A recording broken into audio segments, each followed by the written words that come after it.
Press క్లబ్లో ఈ యొక్క సమావేశం ఏర్పాటు చేయడం జరిగింది. నా పేరు బొజ్జ యాదగిరి, దళిత జనసమితి రాష్ట్ర వ్యవస్థాపక అధ్యక్షులను. ఈరోజు దళిత జనసమితి అనుబంధ కార్మిక సంఘాలు, దళిత జన కార్మిక విభాగం, దళిత జన స్టూడెంట్ ఫెడరేషన్, దళిత జనసమితి అనుబంధ కార్మిక సంఘాల ఆధ్వర్యంలో కూడా ఈ సమావేశం ఏర్పాటు చేయడం జరిగింది.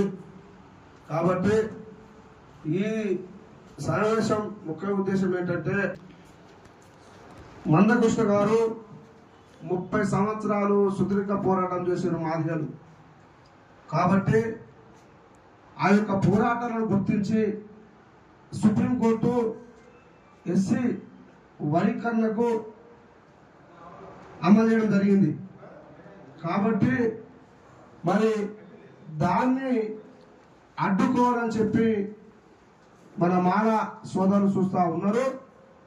కాబట్టి ఇవాళ ఏబిసిడి వర్గీకరణ గనక అమలైతే మరి మాదిగా విద్యార్థులకు, నిరుద్యోగులకు వాళ్ళందరూ కూడా మంచి భవిష్యత్తు ఉంటుంది. కాబట్టి